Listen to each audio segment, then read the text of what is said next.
Hi, my name is Dave, and today I'd like to show you a Mizar CX150, dating from the 1970s. This is a 6-inch reflector. It was the flagship of the Mizar line for several years. It is an interesting telescope because it's not a Newtonian exactly. It's a Jones bird, which means that it has a spherical mirror and it's got a corrector device in the center of the telescope. These deservedly have a very, very bad reputation because most of them are not well made. This one, however, is made correctly. The corrector's in the right place and it works beautifully. It delivers a superb image. The spherical optics are corrected perfectly or reasonably perfectly, and it delivers better image than most parabolic telescopes. This is a schematic of the Mizar CX150, and you can see down here what happens is the light comes in. This is very much like a Newtonian, at least it looks like a Newtonian. Here's the mirror, and the mirror reflects the light back here to the secondary. But look at this tricky little thing here. There's a corrector lens right in there. And this is a spherical mirror, and it normally wouldn't give you a very good image. It should be very, very fast spherical mirror. But effectively, with this corrector lens in here, the primary is effectively way out here. So it's got a focal length of 1,300 millimeters or so.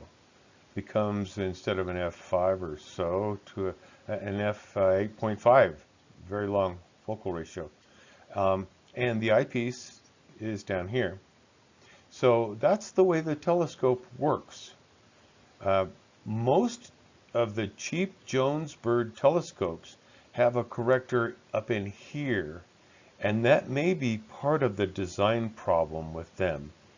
This one has the original Jones bird configuration, which is right in here, and apparently that is a much better, well, in this telescope it's a much more effective kind of a design. Let me show you some of the interesting features of this scope. First of all, it's got everything here is original except for the legs. The legs are semi-replicas that I made, and I did I'd say a fairly good job of kind of getting the proportions right and so forth. That I did make them so that you can take the legs apart, but they're exactly the same proportions, and the important thing is that the spreader device is exactly right, so it works exactly like the original did. The guide scope didn't come with this scope, but I was able to find exactly the right guide scope for this particular model of telescope, and it's a perfect match. The finder rings fit right on there, and the focal length and so forth is exactly right as specified by Mizar. Very unusual to find that combination. I've seen quite a few. The CX150 is very rare, a really rare telescope, and I've seen quite a few of them, but almost never do they have the matching proper guide scope. Let me show you a little bit about how it works. This thing is built like a tank. It's really, really hefty. There's the lock. And here's a slow motion. I'll give you a close-up of that. It's a tangent kind of a slow motion. Really smooth, smooth as butter. This scope probably dates, it's hard to tell exactly when this one was made. I would guess the 1980s or so would be my best guess. But it's like new in many respects. It's got very little wear on the paint. It's a museum quality type specimen. So it's really, really top notch. Very little. This is a 15 by 40 finder scope. And the finder scope is designed, it's got a helical focuser here, right here, And it's designed so that you can replace this back part here. Let me tighten this down a little.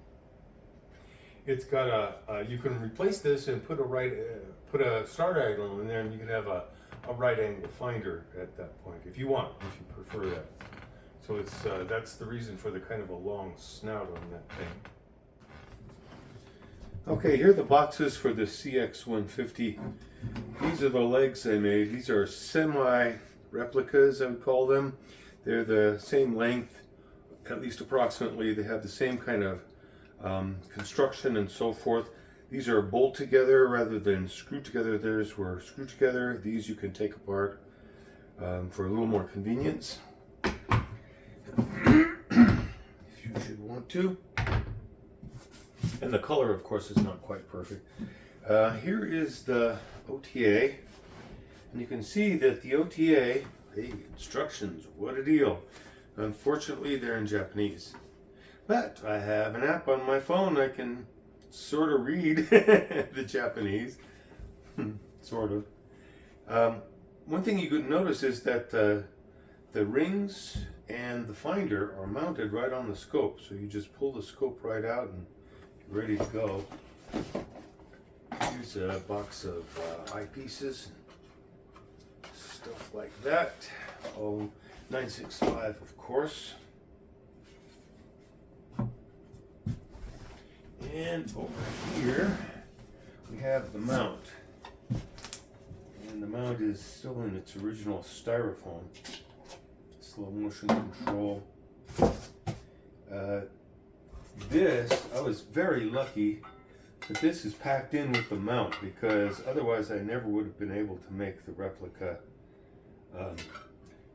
tripod hardware and stuff, spreader and all that. So this thing is it's kind of nice to have that, and I was able to replicate that pretty darn well.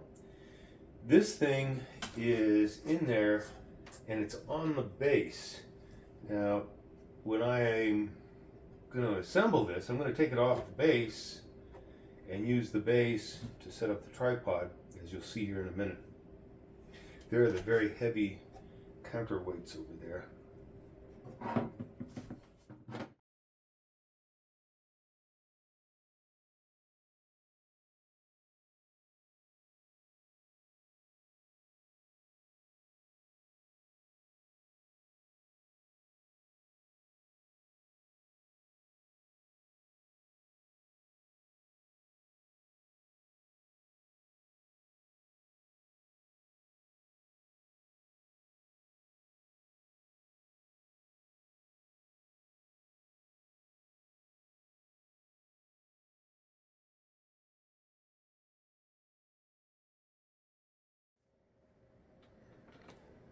All right, let's take a look at this close up here.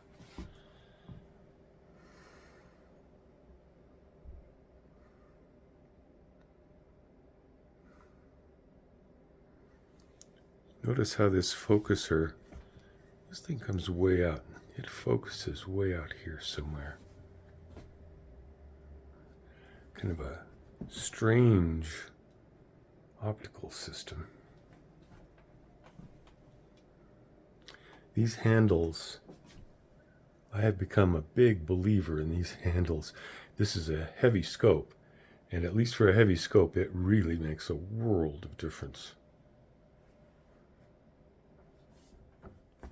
I'll bring this up here and you can have a look at this. This is it's a tangent arm kind of a deal. You can see that slowly moving. Boy, it's also buttery smooth. Let me lock it down so you can see it better. You can see that probably. For adjusting the azimuth, very straightforward kind of a system, very much like on a more modern scope. The azimuth is similar, but kind of funny because it's offset. There's a locking bolt back there. Let me see, there's the locking bolt. I'm loosening it just a little. So now we should be able to see some motion. This is fully loaded, so it's got a lot of weight on it, and we're able to do that just fine. Gosh, I guess I should set it from my latitude, shouldn't I? Let's try 40 degrees. I don't know why only 30 and 40 are marked, but it's fine.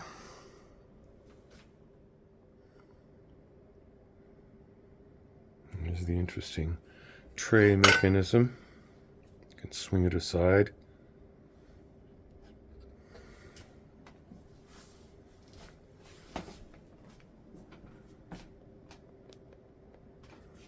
It's a beautiful scope.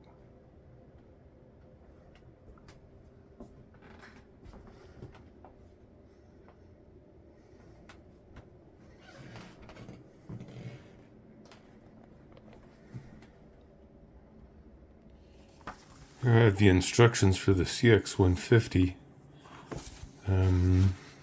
all written in Japanese. This is what I wanted to show you here.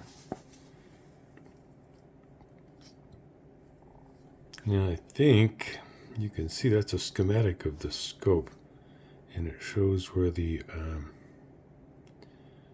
secondary mirror right here, and the little corrector deal right there. And it's not very clear how all that works, but I've taken it apart and I'll just show you what's in there. This is the device, and I'm going to be a little careful with this because it's covered with sticky grease.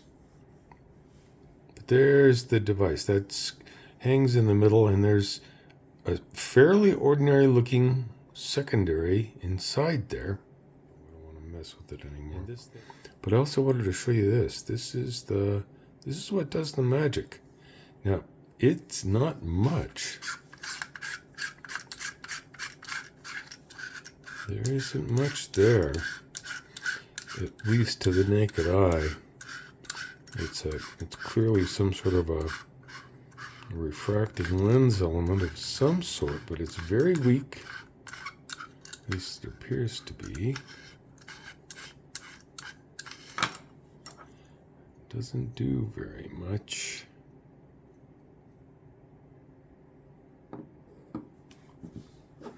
You can. It's not doing a whole lot.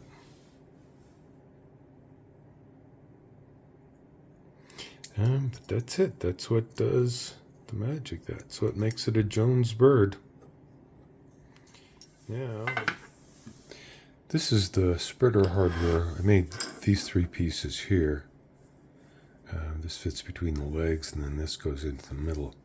And in the center here, we have this piece.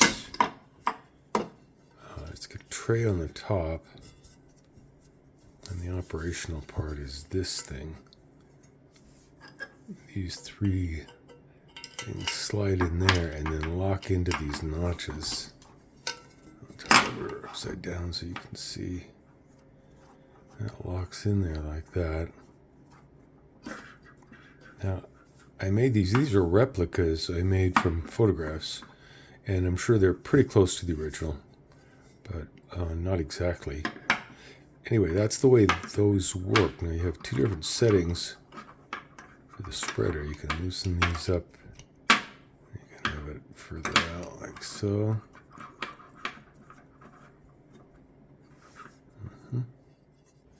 I hope you've enjoyed having a look at this Mizar CX150 telescope from the 1970s or perhaps 1980s. Thank you for watching.